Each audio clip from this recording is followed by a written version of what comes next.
우리가 또 이런 얘기를 많이 해요. 아, 동물들이 사라지고 있다. 예. 근데 정말 동물이 사라진다고 느낍니까? 아니요, 뭐 크게 실감은 잘 안 돼요. 우리 볼 때부터 없었으니까. 예. 볼 때부터 없었을 게 아닌데 사실은요. 그 척추동물, 등뼈가 있는 동물, 육상에 예. 양서류, 파충류, 조류, 포유류는요. 예. 사실 줄지 않았어요. 10,000년 전이나 지금이나. 그대로예요. 뭐가 줄지 않았냐면 생물 양이, 개체수가 개체수가, 킬로그램이. 종은 준 거죠. 그렇죠. 기준이 바뀐 거예요. 그러니까 10,000년 전에는 99.9%가 야생동물이고 0.1%만 가축이었어요. 이제 10,000년 전이면 농사짓기 시작한 지 20년 된 거잖아요. 근데 지금은 99.9였던 야생동물이 3%로 줄어들고 0.1밖에 안 됐던 가축이 97이나 된 거죠. 97 가운데 32가 인간이에요. 예. 65가 가축입니다. 인간 32%몇 종류입니까? 야.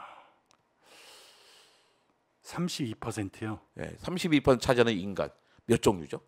한 종류 사람 어쨌든 뭐 피부와 관계 없더라면 한 종류 아닌가요? 한 종류 맞습니다. 예. 그러니까 인종이라는 단어를 그 과학자는 쓸 수가 없어요. 레이스라는 단어를 조금 그렇죠. 과학에 퇴출합니다. 그러니까 우리가 저기 왜 흑인과 결혼해서 애를 낳고 또 누구는 백인과 결혼해서 애를 낳아도 그 백인과 사이에 태어난 애와 흑인 사이에 태어난 애가 또 애를 낳을 수가 있잖아요.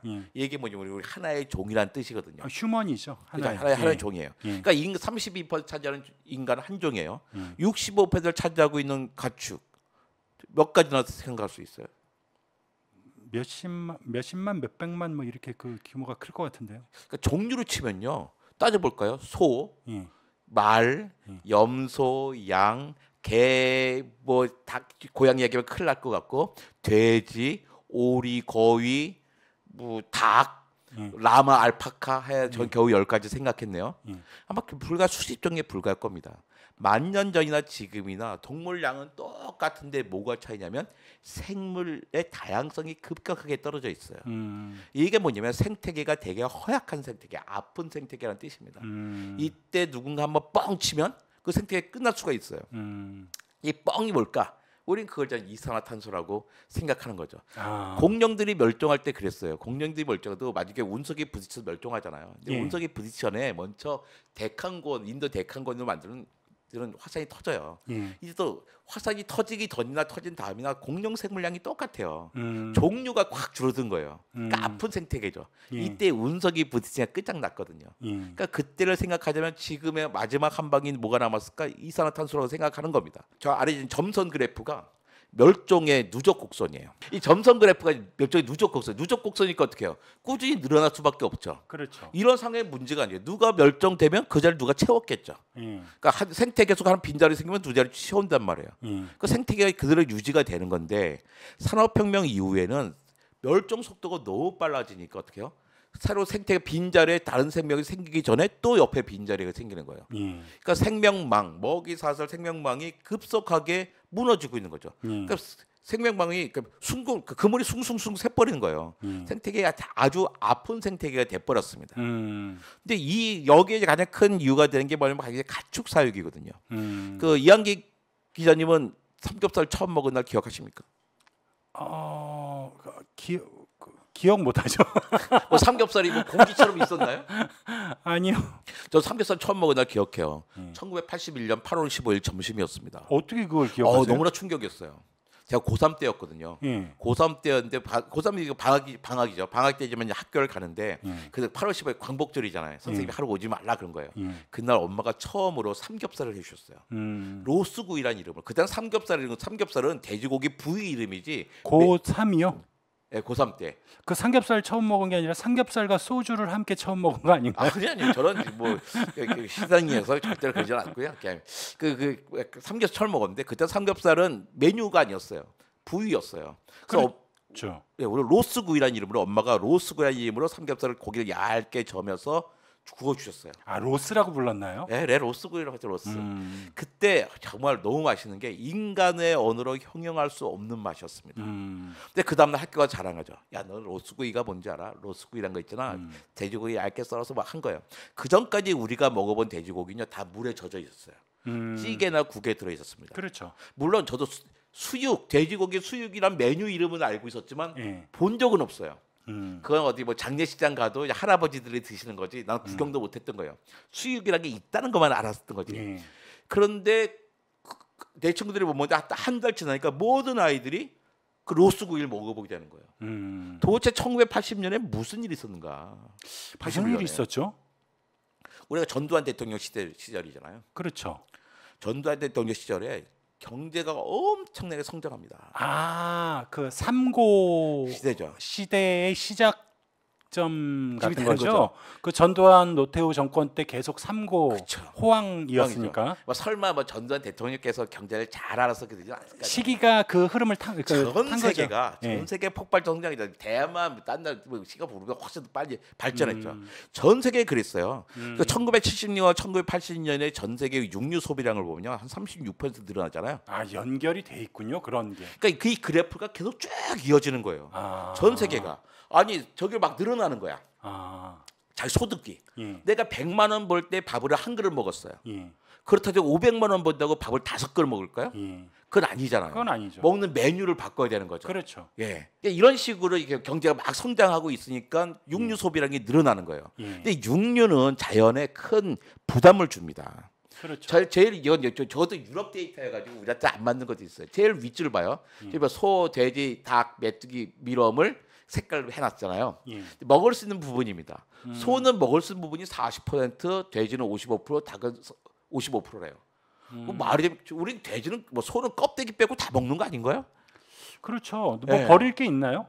그러게 말이에요. 근데 어쨌든 유럽 사람들 소에서 먹을 수 있는 부위가 40%래요. 예. 근데 거기 봐요. 그 아래 두 칸 보면 단백질 1kg을 생산할 때 발생하는 온실가스가 CO2 이랑선 이산화탄소 이퀴벌런트 이산화탄소로 환산했을 때예요. 소고기 파란색은 소고기 1kg 발생할 때 약 50kg의 온실가스가 발생한다는 거예요. 이제 자료마다 어떤 건 25kg, 어떤 건 55kg 되는데 어디부터 어디까지 보냐에 따라 다른 건데 그러니까 비교만 하시면 돼요. 어쨌든 소가 50kg 발생하잖아요. 초록색이 돼지입니다. 돼지는 8kg 발생하고 닭은 6kg 발생해요.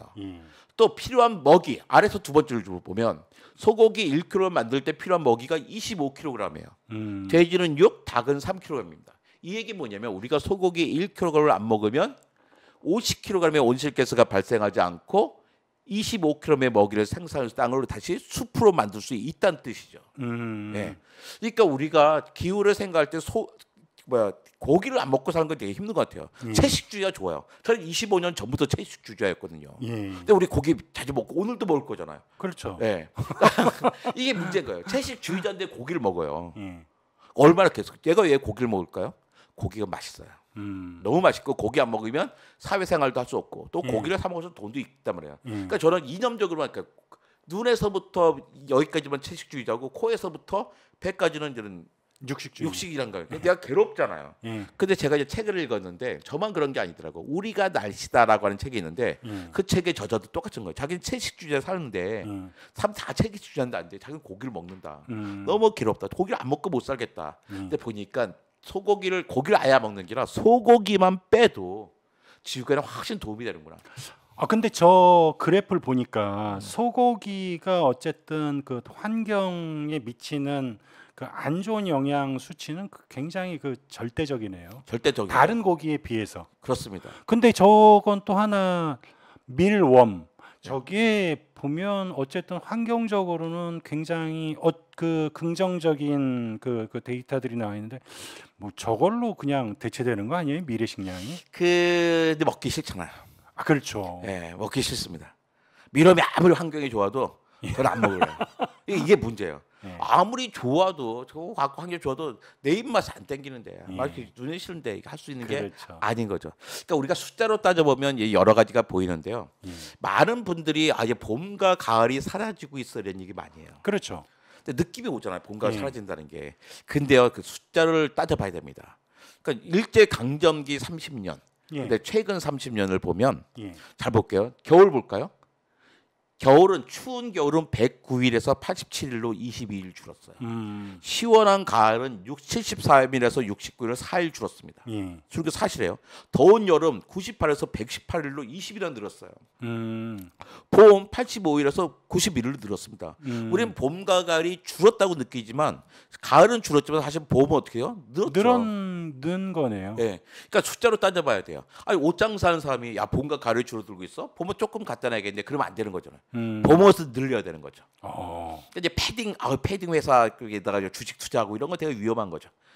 예. 저기 그러면 전체적인 경향성은 따뜻한 쪽의 날짜가 좀 늘고 추운 쪽의 날짜가 준 거네요. 춥고 시원한 계절은 줄고 예. 따뜻하고 더운 여름은 늘어나는 거예요. 그런데 근데 봄과 가을이 바뀌었다고 줄어든다 느낀 게 뭐냐면 시작점이 달라서 그래요.